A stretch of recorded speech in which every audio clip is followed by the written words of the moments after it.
Hi guys, welcome to Masterath's Wrestling Review, number 3. Now this is my first wrestling review, which is under 20 years old. This is the latest pay-per-view of the WWE, Extreme Rules 2010, with our good friend Sheamus on the cover. It was from the First Manor Arena in Baltimore, Maryland. The date was April 25th, 2010. Our commentators for that were Jerry the King Lawler, Michael Cole, and Matt Striker, including our good old friends of the announcing, our good old friends Justin Roberts and Tony Chimmel. Anyway, let's go to our matches. We've got 9 matches, including a dark match. The dark match was Kofi Kingston versus Dolph Ziggler, and Kofi Kingston grabbed the victory there. I didn't get a chance to watch that match, sadly, but most of the other ones I did. The first match of the night was due to Sheamus coming out when the first match was supposed to be the street fight between Triple H and Sheamus. But what happened is that Sheamus came out and basically be like Vladimir Kozlov really demand better competition. You know, so, and our good friend SmackDown GM Teddy Long would come out and basically put Sheamus in a gauntlet match. 4 teams are entered in it. Basically, the rules of the gauntlet matches we know, if one team is eliminated, another team comes out. Like a tag team turmoil, only 4 of them. And if Sheamus lose, whoever they lose to, they will face tomorrow night on Raw, which is tonight, folks. So, they first off defeated John Morrison and R-Truth. This was due to a submission. However, I think it's Big Show got to the ropes, and the 5 count was on disqualification. The second team were Montel, Vontavious Porter, and Mark Henry. Until Big Show got his right hook in and ended that match. Before out came the Hart Dynasty and Bret Hart, with D.H. Smith and Tyson Kidd being able to pick up the win over Sheamus. So tonight on Raw, Sheamus will take on the Hart Dynasty. My reaction to that match? Bloody quick. The match was over within, I think, 5 minutes, 6 minutes. It was over in a trice, and that wasn't very good if you're a tag team and you beat 2 teams and then you lose to a team within 6 minutes or so. Anyway, the second match of the night was CM Punk versus Rey Mysterio in a hair match. If Punk loses, he loses his hair. But I think if Rey lost, he would join the Straight Edge Society. I'm not sure. I think that was also the stipulation. And Punk won. Now, during that match, the Straight Edge Society was evicted from the ringside. That means Luke Gallows and Serena. However, Rey would lose the match due to a hooded figure coming out from underneath the ring. Now, I don't know who that is, but there's speculation going that was Darren Young. I wouldn't be surprised if it was. So yeah, Punk beats Rey Mysterio and wins his 3rd Extreme Rules match in 2 years. Oh, yeah, at Extreme Rules. You know what I mean. Our third match was Shad Gaspard versus JTG in a strap match. Now, strap matches are probably the most boring matches in wrestling, to be honest. I mean, they're normally Divas matches, but these days, Samoan strap match is the same thing as a strap match, really. And there was someone on WWE Chat, because I was on WWE Chat until about 4 o'clock last night, or whatever, said, is it just a normal leather belt? Couldn't they have just blinged it up with studs and stuff? And that would have been good, but it would have damn well hurt. Anyway, JTG won that match, which I didn't really want. I'm a Shad fan. I don't really see JTG doing well in the WWE, unlike Shad, who I can see maybe getting an Intercontinental Championship or a US title, I don't know. Anyway, next up is one of the 2 title main events. Randy Orton versus Jack Swagger, an Extreme Rules match for the World Heavyweight Championship. What can I say about it? It ended way too quickly. I think it ended within 9 minutes, with Jack Swagger smashing Randy Orton with a steel chair before delivering a gut-wrench powerbomb to end it. So Swagger still World Heavyweight Champion. And then Triple H was with the medics, while Sheamus was out in the ring, asking for Triple H to come out and for the referee to start the count, you see.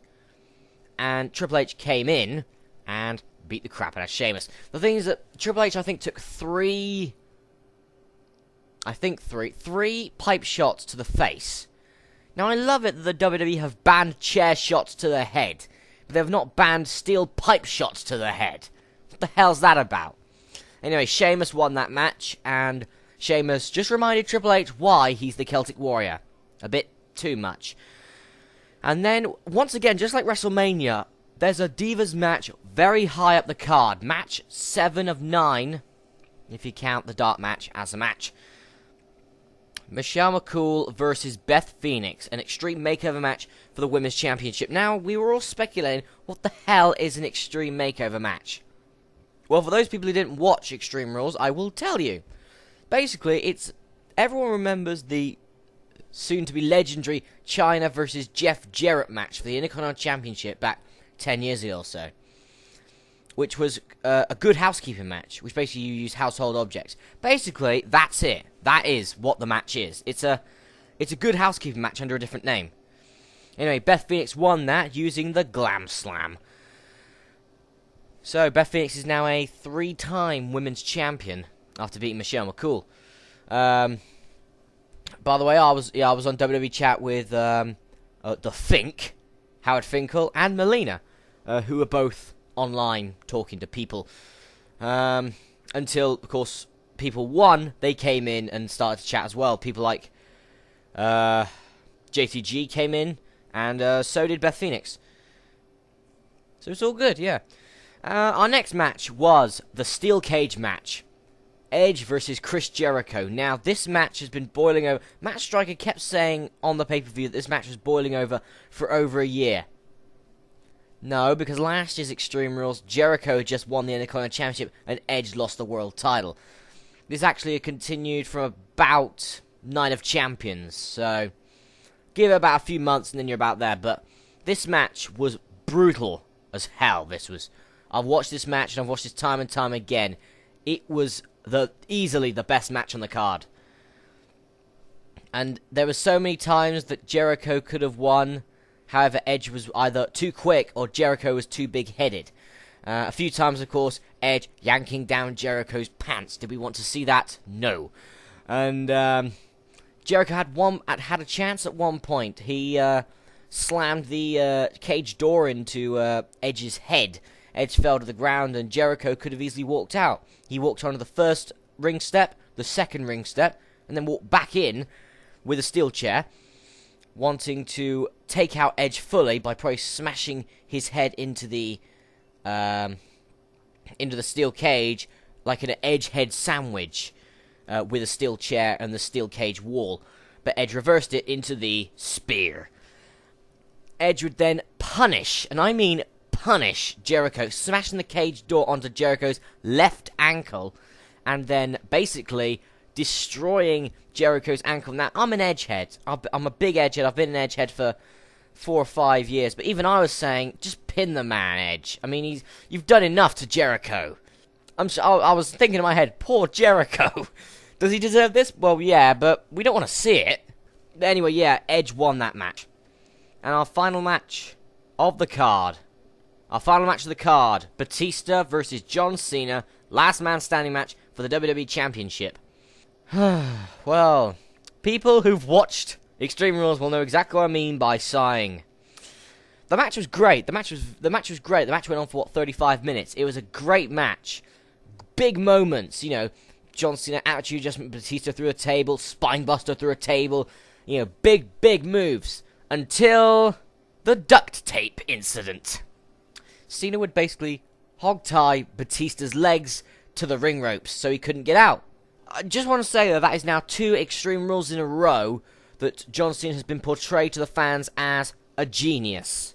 Because, of course, you remember last year at Extreme Rules, he fought the Big Show in a submission match, and John Cena locked Big Show's leg into the ring ropes and done a crossface to assemble the STF, which was a bit stupid as well. So yeah, I'd give this. Got a new marking system now, like out of 10 basically.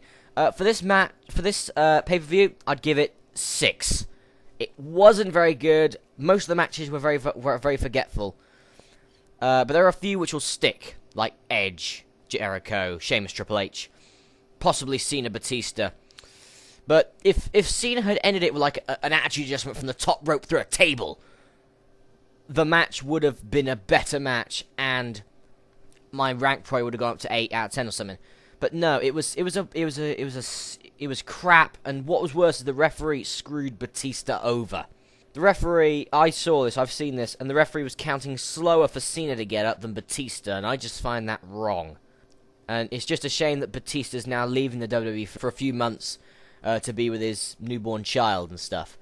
No, that's bad, of course. Of course, that's got to be a great moment for Big Dave, but shame he's not here kicking Cena's ass. So yeah, this pay-per-view, oh, it's good. I wouldn't buy it on DVD, though. So, I've been the Master. This has been my Extreme Rules wrap-up, and I'll see you next time. Goodbye.